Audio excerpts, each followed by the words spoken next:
Sana TV.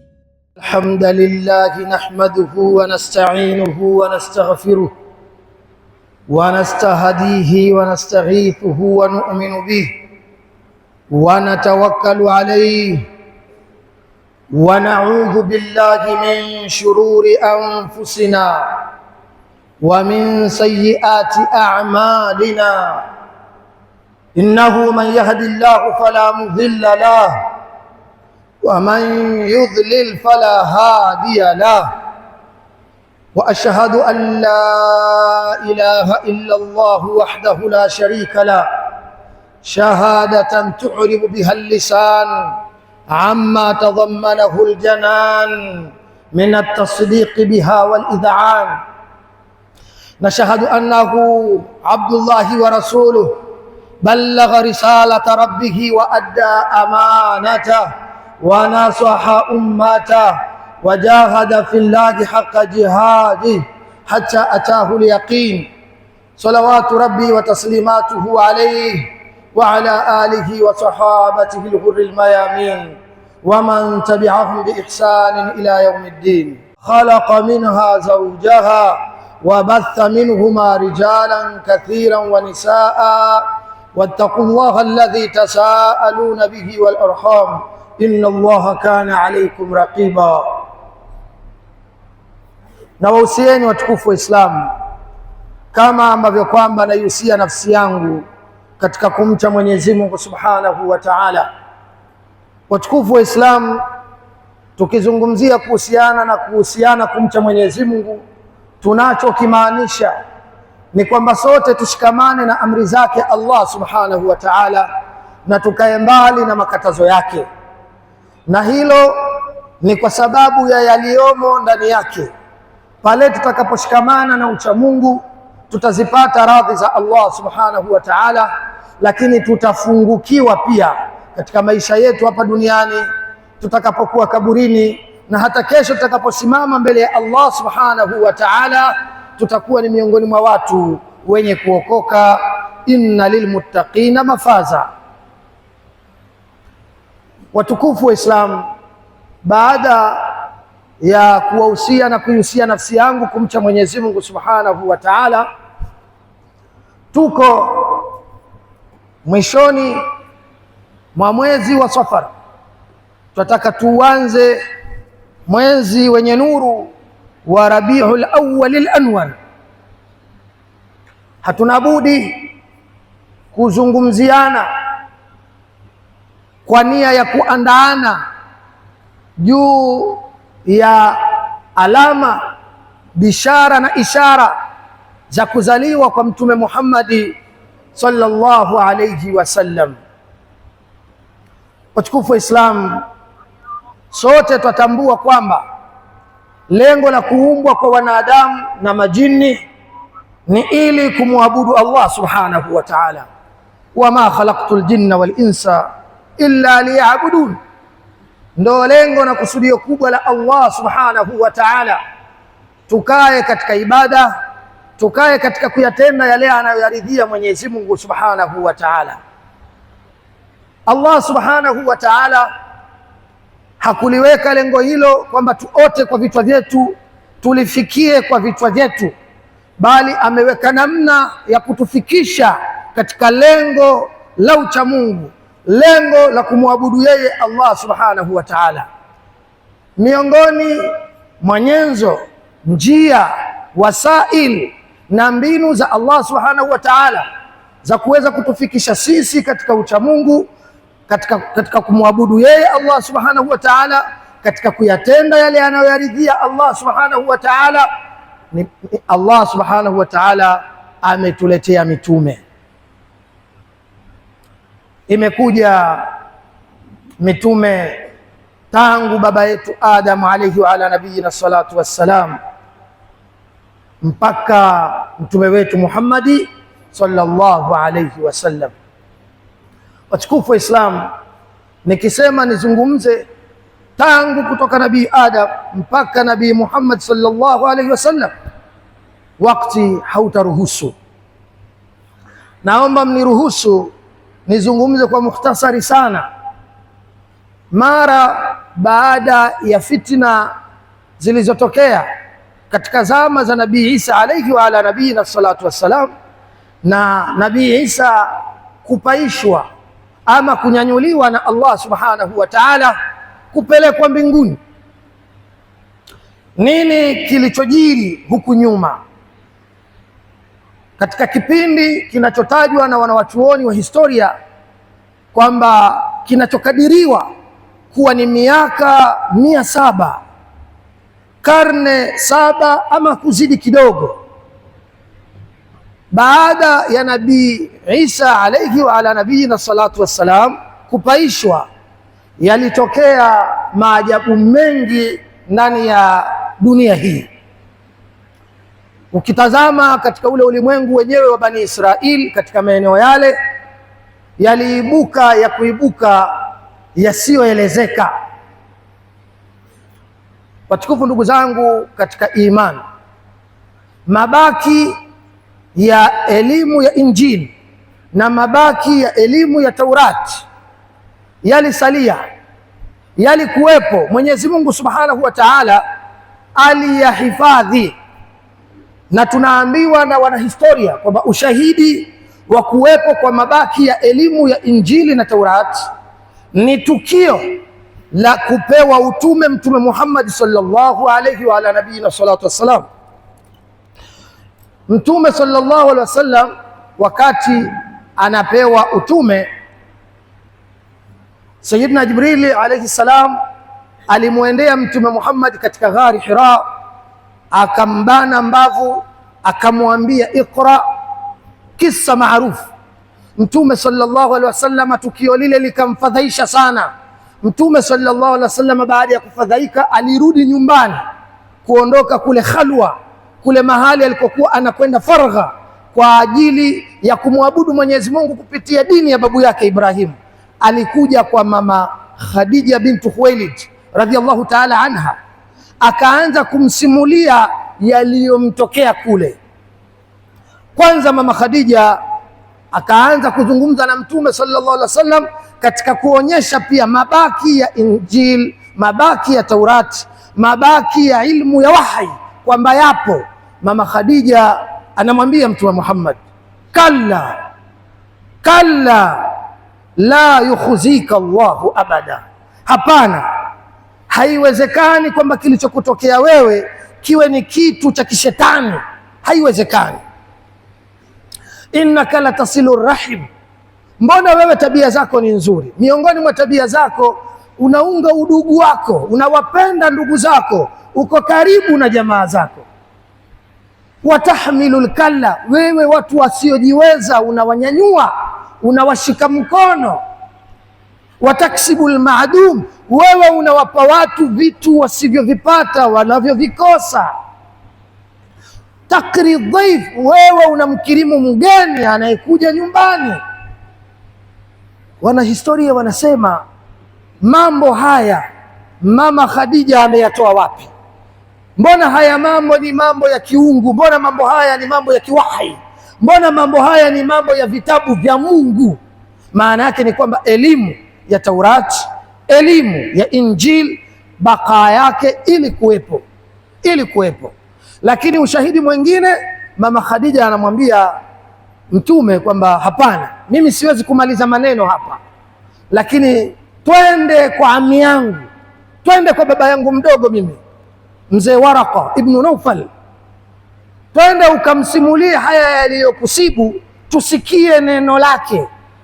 Huyu mzee Waraka ibn Naufal anasimuliwa sasa na wanahistoria, wanasema wakana mraan qad kabira wa amiya wa tanassara, huyu alikuwa ni mtu mzima na umri wake ulikuwa umekwenda kiasi cha kwamba alikuwa ni kipofu, lakini huyu alikuwa amekisoma kitabu cha Injili kiasi ni mnasara mzuri sana. Wakana yaktubu bil al-ibraniya al-injil wa Taurat, na ilikuwa huyu mzee anaandika kwa lugha ya Kiebrania, anaandika Injil, anaandika Taurat. Anasifiwa mzee Waraka ibn Naufal. Na hapa tunapata ushahidi kwamba elimu ya Injili, elimu ya Taurati ilikuwepo, lakini Mtume sallallahu alaihi wasallam afikishwa sasa mbele ya Waraka ibn Naufal. Mama Khadija anamwambia ami yake kwamba, ami, msikilize mume wangu kilichomsibu. Mzee Waraka anamuuliza Mtume sallallahu alaihi wasallam, haya, nini kimekusibu?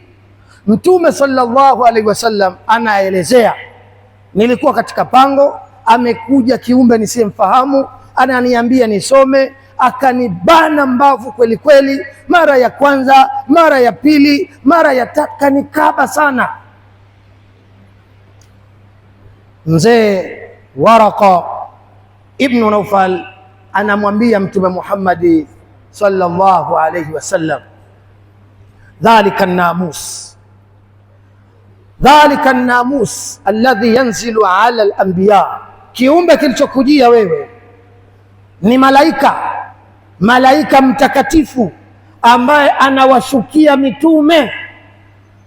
Kiumbe unachosema umekiona wewe, hicho ni kiumbe kitakatifu ambacho ni malaika anayewashukia mitume. Na mzee Waraka ibn Naufal anamueleza Mtume Muhammad sallallahu alaihi wasallam future yake itakuwaje, kwamba wewe watu watakuja kukufanyia uadui mkubwa kwa hicho kitu ambacho huyo malaika anataka kukupa. Mtume anashangazwa na maneno hayo, mimi nitafanyiwa uadui? Anamwambia utafanyiwa uadui na utatolewa katika nchi yako hii ya Maka. Mtume anamwambia awa mukhrijiyahum, watu wa Maka watanitoa mimi? Anamwambia wewe utatolewa, lakini wa yudrikni yaumuka hayya la ansuruka nasran muazzara, siku ya kutolewa wewe kama mimi itakuwa bado niko hai, nitakutetea, nitakunusuru nusra ya kukaziwa kikoi. Nitakikaza kikoi changu, nitahakikisha upatwi na manyanyaso, haufukuzwi katika nchi yako. Watukufu wa Islam, maneno haya nimeyaleta kwa haraka na kwa kuyakatakata mbele yenu kwa ajili ya kujengea msingi hoja yangu kwamba elimu ya Injili, elimu ya Taurati ilikuwepo katika kipindi hicho kinachoelezwa kwamba kilikuwa ni kipindi cha fatra, kipindi cha kukatika mitume. Katika kipindi hicho yaliibuka mambo ambayo hayakuwa ni masafi.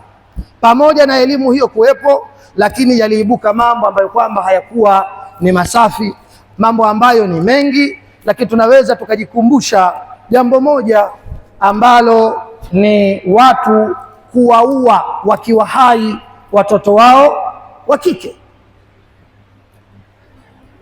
Yaqulu subhanahu wa ta'ala baada a'udhu billahi minash shaitani rrajim, wa idha bushira ahaduhum bil untha dhalla wajhuhu muswaddan wa huwa kadhim yatawara min alqawmi min su'i ma bushira bih ayumsikuhu ala hunin am yadussuhu fi turab ala saa ma yahkumun. Kulikuwa kuna mambo ya hovyo yasiyoeleweka, dhulma kwa wanawake, hawapewi mirathi lakini wanauliwa. Walikuwa wenye nguvu ndio watawala, wanyonge hawana haki. Ilikuwa kuna ndoa za hovyo, kulikuwa kuna mambo yameorodheshwa chungu nzima.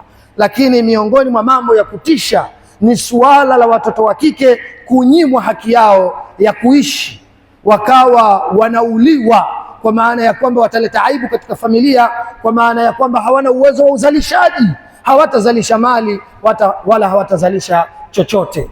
Haya ni mambo yalikuwa yakipatikana kabla ya Mtume Muhammad sallallahu alaihi wasallam kupewa utume, na baada ya ujio wake Mtume Muhammad sallallahu alaihi wasallam kupatikana nuru, kupatikana mwangaza, kupatikana haki mbalimbali, hukuku kathira, haki za kuishi, haki za elimu, haki za kurithiana, haki zote amekuja nazo Mtume Muhammad sallallahu alaihi wasallam. Barakallahu li wa lakum bil Qur'anil azim wa nafa'ani wa iyyakum bima fihi min al ayati wa dhikril hakim.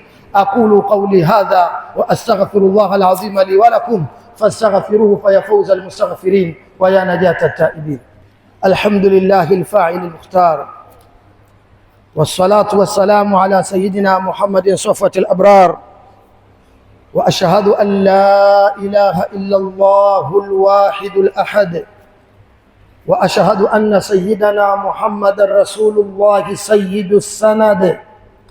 اللهم صل وسلم وبارك على سيدنا محمد وعلى آله وصحبه والتابعين. أوصيكم عباد الله وإياي بتقوى الله تعالى وطاعته. Watukufu Islam, na wahusieni tena katika hutuba hii ya pili, kama ambavyo kwamba naihusia nafsi yangu katika kumcha Mwenyezi Mungu Subhanahu wa Ta'ala. Watukufu wa Islam,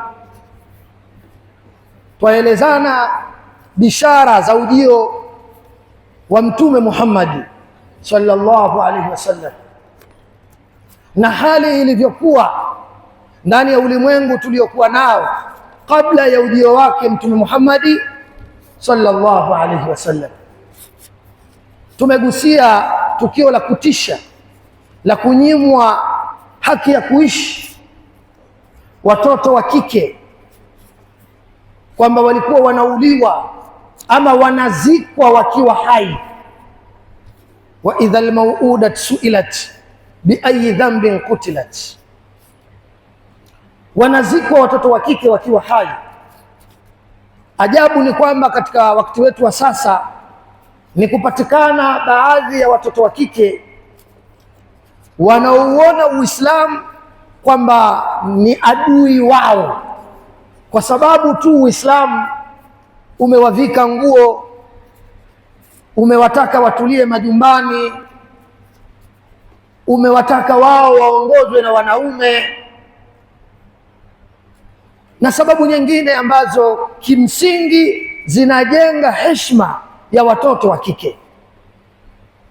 Lakini tukizungumza jahiliya, zama za kabla ya Mtume sallallahu alaihi wasallam kupokea kijiti na kuanza kuisafisha hii dunia, kwa kweli tutaona kwamba Uislamu umekuwa ni mkombozi mkubwa sana katika ulimwengu wa watoto wa kike.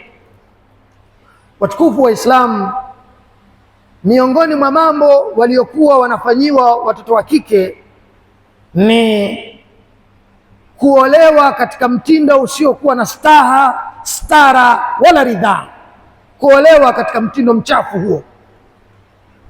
Miongoni mwa aina za ndoa zisizokuwa na stara wala ridhaa kwa watoto wa kike ni ndoa yaitwa ndoa ya shighar. Kulikuwa kuna aina nyingi sana za ndoa, yani mpaka mtu anaweza kwenda kubadilishana na mtoto wake. Mimi huyu mtoto wangu wa kike mchukue, nipe huyo mtoto wa kike huko awe mke wangu, kwa kubadilishana bila ya ridhaa ya huyu mtoto, bila ya mapenzi, yani ni hatari kubwa sana.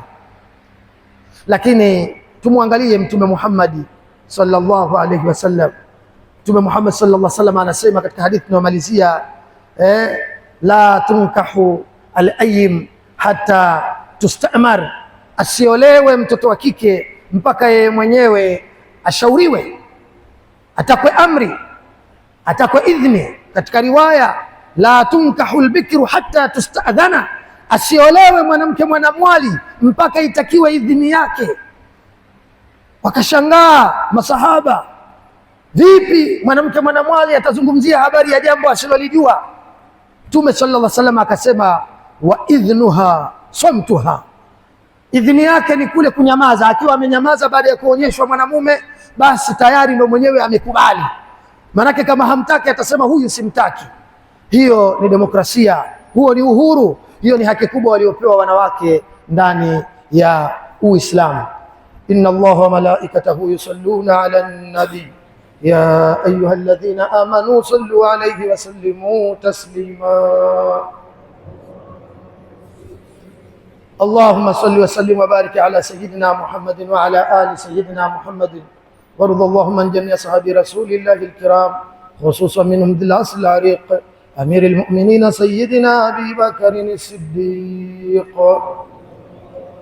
وعن الزاهد الأواب الناطق بالصواب أمير المؤمنين سيدنا عمر بن الخطاب، وعمن استحيته ملائكة الرحمن ذي النورين والهجرتين والبرهان سيدنا عثمان بن عفان، وعن ليث بني غالب إمام المشارق والمغارب أمير المؤمنين سيدنا علي بن أبي طالب، وارض اللهم عن بقية صحابة رسول الله أجمعين. اللهم اغفر للمؤمنين والمؤمنات والمسلمين والمسلمات الأحياء منهم والأموات، إنك سميع قريب مجيب الدعوات يا رب العالمين. اللهم جئناك تائبين وفي عفوك راغبين، فعاملنا بإحسانك وتولنا بنصرك، وول أمورنا خيارنا ولا تول أمورنا شرارنا. اللهم اجعل هذا البلد آمنا مطمئنا، وآمنا في أوطاننا ولا تفتنا، وارفع مقتك وغضبك عنا، ولا تؤاخذنا بما فعل السفهاء منا، واقض حوائجنا وحوائج جميع السائلين من المسلمين برحمتك ya arhamar rahimin. Ewe Allah mola wa haki, tunakuomba amani katika nchi yetu. Ewe Allah mola wa haki, tunakuomba umshike mkono rais wa Jamhuri ya Muungano wa Tanzania Dr. Samia Suluhu Hassan, umuongoze katika kila lililokuwa la kheri kwa wananchi wa nchi hii. Ewe Allah mola wa haki, tunakuomba umshike mkono mufti na shekhe mkuu wa Tanzania Dr. Sheikh Abubakar Zuberi bin Ali Mbwana, umuongoze katika kila lililokuwa na maslaha kwa Waislamu wa nchi hii, uitimize afya yake na umuhifadhi na maadui wake. Ewe Allah mola wa haki, tunakuomba umlipe kila la kheri Mfalme Muhammad wa sita wa Morocco kwa neema, hisani na ukarimu mkubwa aliotufanyia wa kutujengea msikiti huu. Ewe Allah, tunakuomba wakidhie Waislamu wote haja zao. Wa sallallahu wa sallam wa baraka ala nabiyyina Muhammad sallallahu alaihi wasallam. Ibadallah, inna Allah ya'muru bil 'adli wal ihsani wa ita'i dhil qurba wa yanha 'anil fahsha'i wal munkari wal baghi ya'idhukum la'allakum tadhakkarun. Udhkurullaha al-'azima al-jalila yadhkurkum washkuruhu ala ni'amihi yazidkum was'aluhu min fadlihi yu'tikum wa la dhikrullahi akbar. Wallahu ya'lamu ma tasna'un. Aqimis salah.